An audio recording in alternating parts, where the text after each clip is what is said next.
Quick thinking can often mean the difference between life and death. On September 13th, 1989, an alert motel manager in Richmond, Virginia, spotted a situation he feared might turn dangerous and decided to do something about it.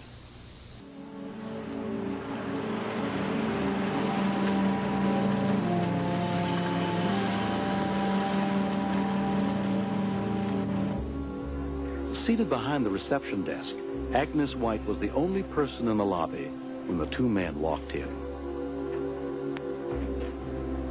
May I help you? Yeah, could we get a couple applications? Motel manager Vince Lubrano was working in the back office. I thought I heard some people come into the lobby and ask for job applications, which made me suspicious because I'd heard of some robberies that were occurring where people were coming in and asking for job applications. Here you are. We had no ads in the paper. We had no job openings. I decided the best thing to do was walk out of the lobby, and I looked right at the guys. I felt like they were going to come out behind me. I mean, I really got a real itchy feeling in my back. I saw a car parked in front of one of the rooms that was rented to a regular guest that I knew, and it was not his car. And also it was backed in, and it had Pennsylvania tags. So I knew right then and there they were not job applicants. There's two guys robbing the lobby. Get all the girls, get them in the room where they'll be safe, okay? Tell them to safely call them. And of course, the whole time I was thinking about Agnes, being alone with them. You know, I did feel a little concerned that I'd left her alone up there, and that's when I called 911. The call for help came in at 12:59 p.m. Richmond 911. Yeah, hi, I'm calling from the Red Roof Inn on Commerce Road. Our inn in Hampton got robbed a couple days ago, and I believe the two men just walked into my lobby right now, and it was an armed robbery in Hampton. What do they look like? They're two black men. That's all I saw. They're with my desk clerk. I ran out of the lobby as soon as they came in there because I figured I knew what they were there for.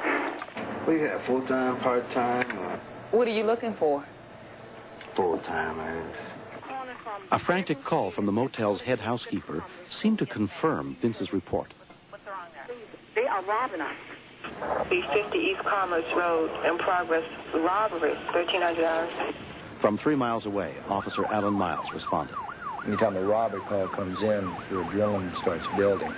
It's trying to get there to prevent the robbery, to apprehend the criminals. As stated, the caller was the manager. He also states that they fit the description of the suspects in a robbery at another location last week. 203, I'm responding. Sergeant Roger Burke also took the call, but no one had seen if a robbery was actually taking place. Come on. Black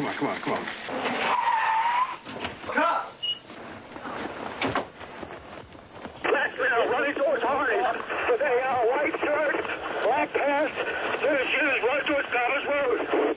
10 for years, black male, white shirt, black pants, white tennis, running towards Commerce from behind Hardy's. Drop it! Drop it!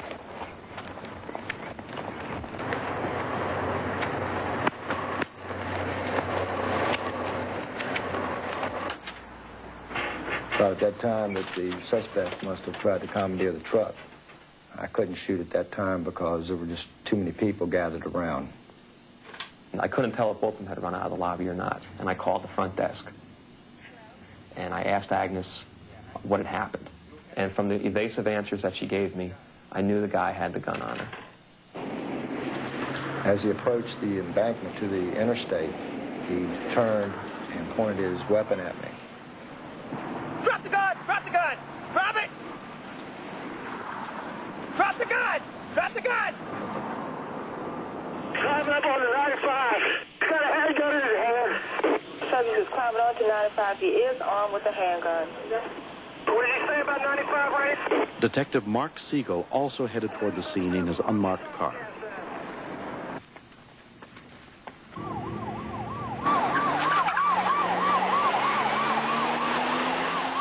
The subject is running towards the railroad tracks.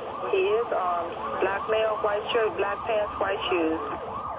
As Sergeant Burke crossed the railroad tracks, he spotted one of the suspects. Drop your weapon! Drop your weapon! Drop your weapon! Come on, let's go. From a nearby service station, manager Herb Waters saw a man abducting Agnes White. I hollered for Rick to call 911 to Erie feeling to see somebody with a gun to their head.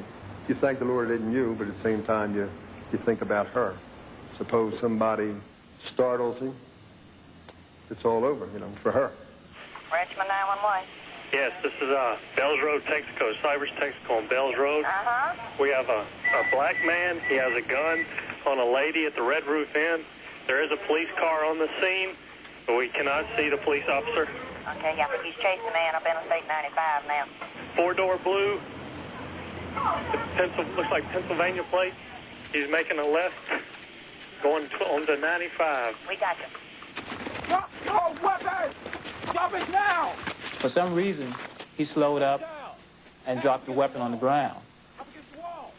I'm just thankful to God that neither him or I had to shoot each other and things turned out the way they did. Detective Siegel arrived as the first suspect was being arrested. 16, go ahead. Miles, look up at me. Miles was out of breath. He and Sergeant Burke had the subject in custody. The first thing that went through my mind was, where's the second suspect? Siegel returned to the scene to get more information. Dark blue four-door, Pennsylvania tag, going south on 95. How long have they been? Just left. Thank you. The second suspect is a black male. He now has a lady in a blue vehicle, Pennsylvania tags.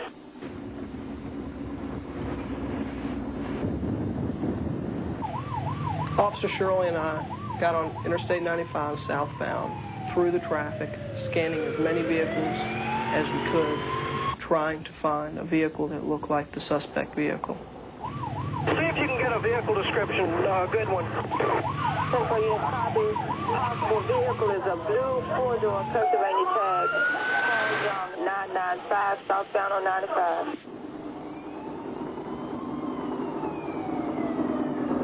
We noticed a blue Chrysler four-door with Pennsylvania plate that did not exactly match the partial plate given, but was very, very close.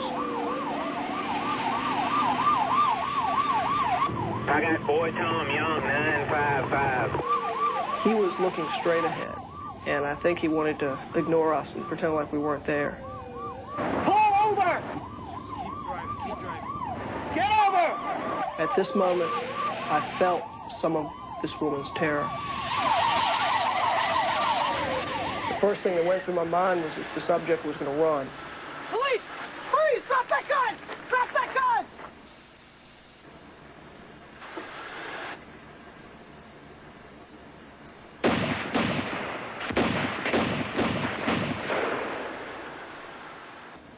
As soon as he turned the gun on me, the decision to shoot was automatic. The whole incident had taken only 15 minutes. She was not injured. She had a very small cut on the inside of her arm, probably from flying glass.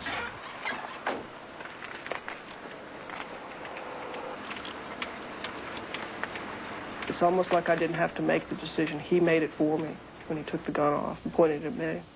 Fortunately for me, he forgot to chamber the bullet into the gun. And when he pointed the gun at me, it appeared as if he was shaking it. Turns out probably that he was pulling the trigger. It was a very lucky situation for myself and Agnes White. The suspect was taken to the hospital with 4 gunshot wounds to the chest. He and his accomplice were charged with multiple felony counts, including abduction and robbery, and are awaiting trial. Put yourself in her place. What it would be like, what would you do? I don't think I'd have been as calm and cool as her. But 1 month later, Agnes White still suffers from the after effects of that day.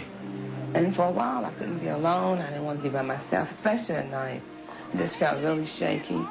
But then I kind of like started getting back to my normal self. But like I said, at nighttime, I just felt like they're out there. They're still out there. Human life is just very fragile. It can't be played with and it can't be toyed with. And I realize that more now than I did before. All of the policemen in Richmond, they really helped me because they were very, very kind, really nice to me. They really helped me out. I wanted to thank the police officer that protected my mother and for the brave thing he did.